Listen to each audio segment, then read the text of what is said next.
Hi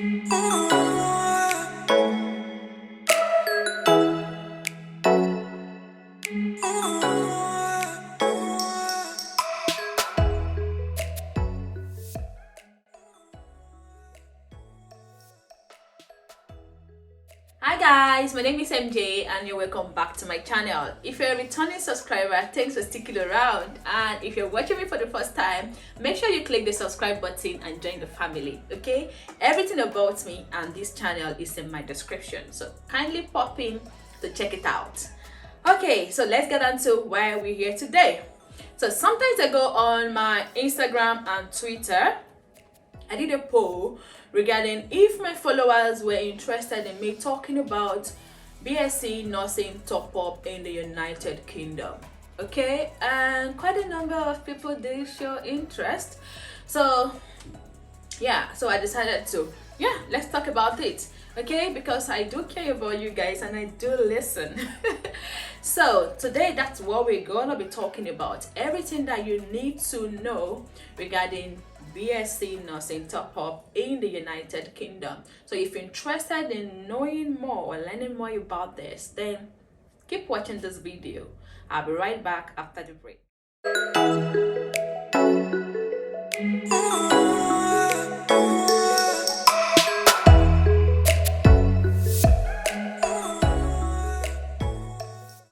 Welcome back, guys. So currently I'm studying at the University of Derby, online learning, studying BSc in perioperative practice. Okay, and I went for BSc in perioperative practice and not BSc in nursing because I've kind of set a career pathway for myself. Back in Nigeria, because I studied back in Nigeria, I have a diploma in nursing and I also have a diploma in perioperative practice. Okay, so when I did find out that you could have your BSc in perioperative practice, I was like, wow, so I'll just go for that because I already set that career pathway for myself. So yeah, you can also, if you have a specialty that you're interested in, you can also find out if there's a BSc in that program in the United Kingdom, and you might just be chasing your dreams. Okay, so however, what I'm going to talk about is applies to either nursing or whatever specialty you want to take. As long as it's a BSc top up, it's all the same process. Okay, first thing I want to tell you is that things are different, especially if you're studying back in Nigeria. Also, I don't know about other country, the studying here is different. Okay, and we're going to explore all of that in a bit. Okay, so the first thing I'll tell you about is there's no exam. There's no exam and you're not taking any tests. Okay, so this BSc top up program is a level 6 program and they believe that you're already qualified nurses. Okay, so you already know the basics, so it's just you topping it up, it's you building up on that. Okay, however, the basic minimum requirement is that you're a registered nurse already, and if you're in the UK and you want to take it, you have your valid PIN, your valid Nursing and Midwifery Council registration, your PIN. So I'm also aware of other nurses who are not in this country and are doing the BSc top up back in their country. Okay, so there are different we have nurses and students across the globe, okay, in my school. So yeah, let's talk about the application. So for you to apply, you just have to meet the minimum requirement. So if you have any school that you're interested in, the best bet is that you go to their website and check out their requirements. Okay, and then once you have all that they require, you submit all of that, you fill up the application form, and you have to provide a personal statement. A personal statement is just more of you talking about why you're applying for the admission and why you think they should give you the admission and what or benefit of what benefit is the admission gonna be to you. So that's basically what your personal statement is about. So yeah, for Nigeria, yeah, because I did study back in Nigeria, we had to do a prerequisite. So a prerequisite module. So a prerequisite module is a 20 credit module that's just to prepare you for the whole learning, okay, for their own method and system of learning. So this prerequisite module is going to take about 3 months to complete, and then at the end of the successful completion, you earn 20 credits, okay, and then you can then proceed to start the main program, okay. So to successfully qualify and have your certification, you will have to complete I think a total of 6 modules, okay. So you can either do this program accelerated, or you can do it the normal pace. So accelerated is when instead of taking 1 module, you'll be taking 2 modules, okay, and then you can finish within a period of a year, or you finish, or if you go through the normal pace, yeah, which is actually the recommended pace, you'll finish in 2 years, okay. And I actually do recommend that you just go through the normal pace, because if you take 2 modules at a time, a particular module might be affected, okay. So if you're doing well in 1 module, the other module might be suffering. So and if you're working, most especially if you're working full time, I always advise that people just do the normal pace. That certificate is not running away. Do you understand? It's not running away, and you're not in a competition with anybody.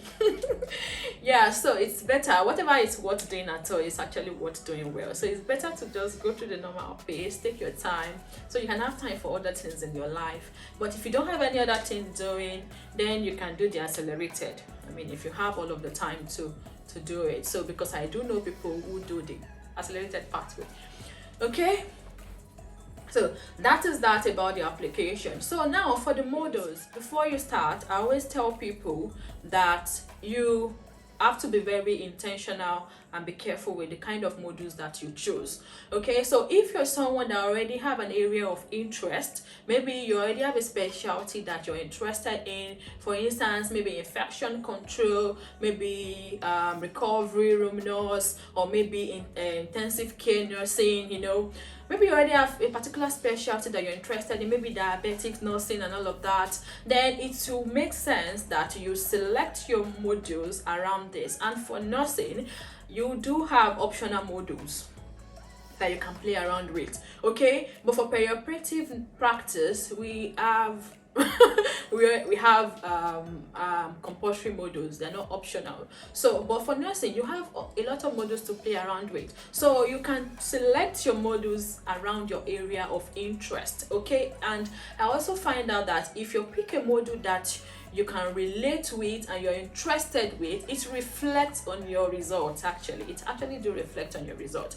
And earlier I did say that there is no exam and you're not taking tests. Back in Nigeria, we are used to preparing the competition. I want to become the first position, I want to come second. We're just really used to taking the test and the exam, that rough life, the tough build up. Yeah, but here I found that you're not taking tests, and I was disappointed. And then you're not taking the examination. I'm like, so what are we doing?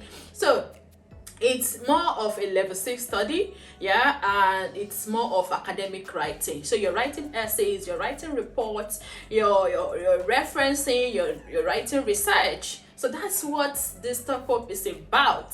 So someone like me, if you're someone like me that does not really like writing essays and doing research, then you're in for it. Because at first I actually did struggle, I'm not gonna lie, I actually did struggle because I was finding it hard to believe that I'm not gonna write exams. Really? What will I be doing? Yeah, but as time passed, I got used to it. So you will get used to it too, okay. So you have a range of 6 modules. So your first 4 modules they could be optional, and if you're taking a course like mine, they could be like compulsory modules. Okay, so and then you have your 2 independent modules. So the first 4 modules are 20 credits, and then your independent module will make up about 40-60 credits. Yeah, so that's what you need to complete to actually now qualify and have your certification, your BSc certification. Okay, so yeah, and you have to write so that independent module is also the one that will call your dissertation or your research. That's what it comprises of. It's actually you're preparing you for the research and actually the main research. Okay, so yeah, so that's that about selecting your modules. Now I want to give you few tips surrounding the online learning, because I know quite a number of new nurses are coming in and they're really keen, they're really interested in getting their BSc done. Okay, so and I know quite a number of people who have also called me and they're confused. Oh, how do we do this? How do we write this? How do we write a portfolio? How do we and I'm like, calm down, just relax. Okay, relax, you got this. Okay, so and that's why I just thought I think this is the right time for me to actually discuss this topic. Because it's your first time, it's important that you pick up the pace early. Don't go relaxing and feel like, let me just take my time, I'm busy, I'm working. Because it's your first time, it's important that you pick up the pace early. And the first thing is that you get familiar, because like I said earlier, be careful, be intentional, be careful about the kind of modules that you select. Okay, because if you select a module that you're not really interested in, you might actually struggle, or you cannot relate to it, you might actually struggle. Okay, and now the second thing is that you pick up the pace earlier, resume early, and get familiar with the online. That's if you're going for the online classes and not the physical classes. Start early, pick up your pace early. Okay, and the first thing is to get familiar with that online learning environment. Okay, learn where different things are. Okay, and also if you're studying in the University of Derby, for instance, yeah, once you go to the website, the university website, you scroll all the way down, you're gonna see UDOL. That's the University of Derby Online Learning. And then when you click on that, it will take you to a portal where you have to log in your details. So you put your student ID and your password. Okay, and that your password, you will have created it at the beginning of your application and all of that. Okay, so once you log in, you see different ties. You log in and you see different ties, and then on that ties you go to your resources. That ties, get familiar with what each ties says. So if you click on each ties, you see what it says. If it's for enrollment, if it's for payment, if it's to check your grades, if it's to check your resources, library guide, and all of that. All that tie, everything you need is on that portal.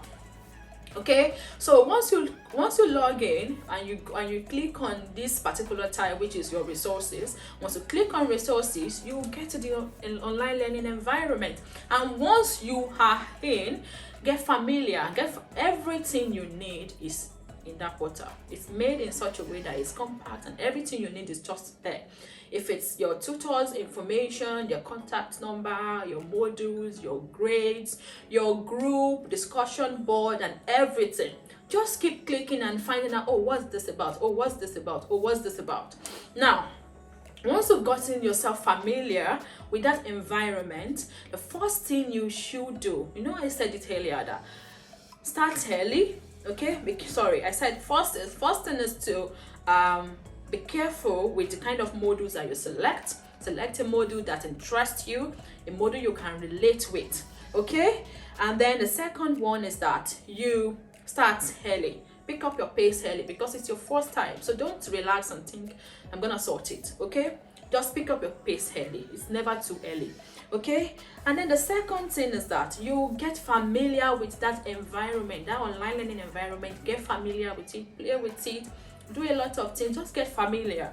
And then the fourth one is that, so after you've gotten familiar with the environment and all of that, the next thing while you're getting familiar is while you're getting familiar with the environment, go check your assessment brief.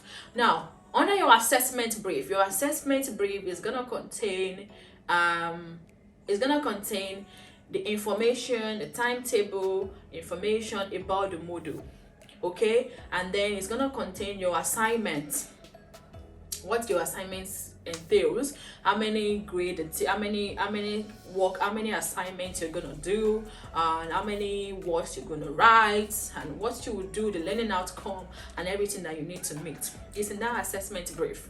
And the earlier you check that, also the font you write with, the spacing, the referencing, everything is what the assessment brief is gonna tell you about.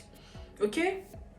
So once you go to the assessment brief, it gives you an insight into what you should expect in that module. It just prepares you ahead for that module. Okay?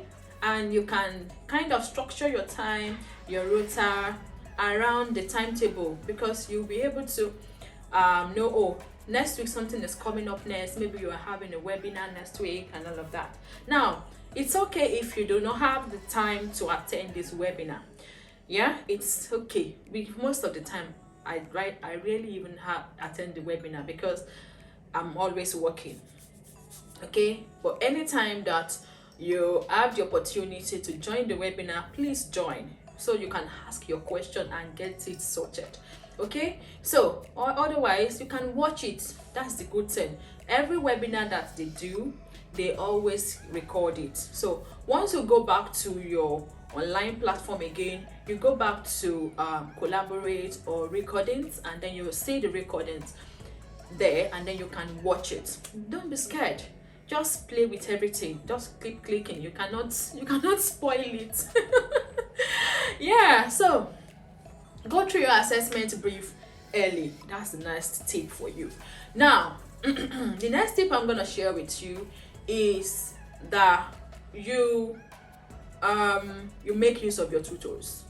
Yeah, if you have questions, if you have things that are disturbing you, bugging you, anything that is not clear, that is why you have your tutors. And sometimes you even have personal tutors, but it doesn't even have to be your personal tutor. Any tutor that is allocated to that module, which their contact info will be there, and also the module lead or your particular module lead or other tutors, you can contact anyone. Be free, send them an email, call them on the phone, talk to them if you have any concern. Okay, so do not just assume things on your own. They are there, you're paying. Yeah, you're paying to study there, you're paying them, so make use of them. That's what I always tell people. Always make use of your tutors. If there is anything that is unclear to you, always make use of them. And they're always eager to help. They're always eager to speak with you and help you and kind of put you through.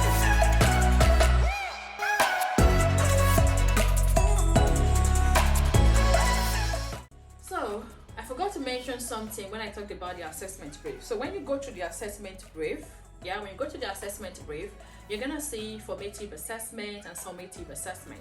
These two are different. So your formative assessment is the ones that it's all the activities that you will be doing in the module, in every unit, because you're gonna have unit activities in your study materials. So you have your study materials, of course, to study, and some used to print it out. I don't really print it out, yeah, because I'm trying to save the planet from papers. From waste paper. Yeah, so I don't really print it out, but you can. I usually print out my assessment brief because I like to go through it again. Once I'm writing my assignment, I'll look at the assessment brief again. I'll flip it. Am I following? Am I meeting each learning outcome? Have I touched this learning outcome? Because for you to have your complete mark, you need to actually meet all the learning outcomes.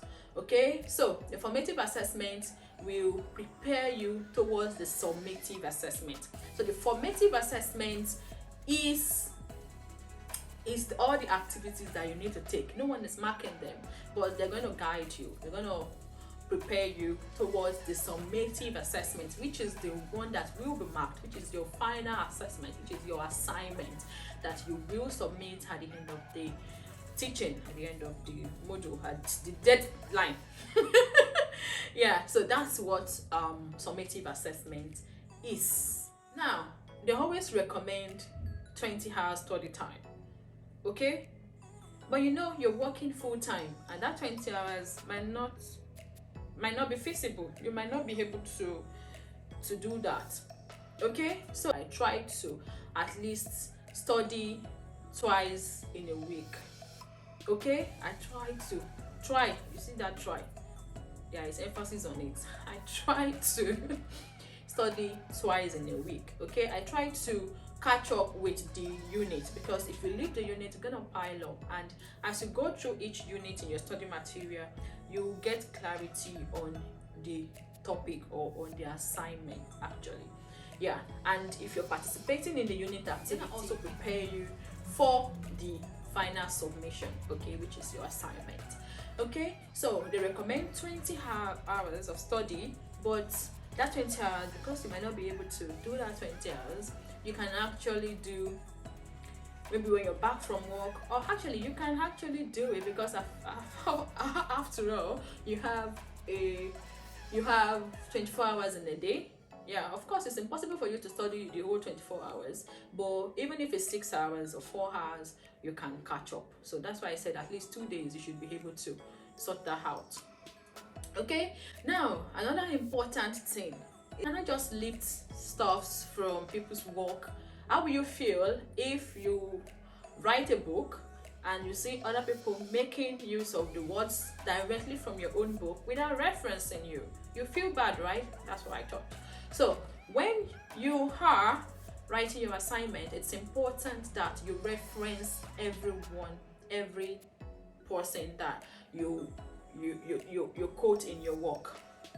Okay, you have to cite rightly in your work, in text referencing and out, and then the final referencing. Okay, so yeah, so citing, don't cite too much, because if you're citing too much, then your originality will drop, because that means you're not really being original with your work. You're just really talking about other people's work all the time. You've not really paraphrased and put your own personal research in there.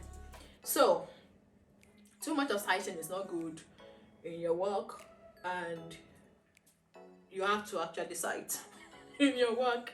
So it's academic writing, and they will in the assessment brief is going to indicate if you can use a first person or a third person. So if they wanted to talk in first person, they'll say it. If it's okay for you to talk in third person, they will say it. Okay, so those are the bits that you need to get familiar with to successfully scale through your BSc Nursing top-up program. And lastly, okay, know what works for you. Yeah, what's working for me might not work for you. Okay, what's working for your partner might not work for you. So it's important that you study yourself and know what works for you. If it works for you to study according to each week, then do it. Generally, just know what works for you. If it works for you having group discussion with people about your assignment, please do it. I know quite a number of friends that are on special groups for their assignment and all of that, but group thing doesn't really work for me, so I don't do that. Yeah, I don't really do that. So, but if it works for you to create a group, you can create a group amongst yourself. If you know some other people, you can speak to your tutor if they know about any group that you can join to help you, to support you. You can do that. So, talked about your application. Yeah, we've talked about picking your modules. Being carefully selecting your modules. We've talked about the required hours for you to study. We've talked about what you should expect, that you're not writing an examination, but you're writing essays and you're submitting assignment that have got deadline. You could write about 3,000 words, 2,000 words, 5,000 words. It depends on the course you're studying. Yeah, and then we also talked about you getting familiar with your online learning environment early, and also I gave you a few tips that can support you, that will help you in actually getting comfortable with your study and passing each modules. Okay, so I hope you found this helpful, and I hope you at least you've gotten clarified about some aspect that were not clear to you earlier or before, and at least you know what to expect in the BSc Nursing top up program in the United Kingdom. So if there's anything, or if you got any question that I did not answer, or if there's anything you still want me to talk more about, make sure you drop a comment regarding that. I'll be looking out for it, and trust me that I'm definitely going to talk about it. So if you're yet to subscribe to this channel, and you found this useful, I think I've convinced you to subscribe. So make sure you subscribe to this channel, turn my notification on, and I drop content every Sunday at 1 p.m. So look forward to seeing me on your screen every Sunday afternoon. Enjoy the rest of your week and take care.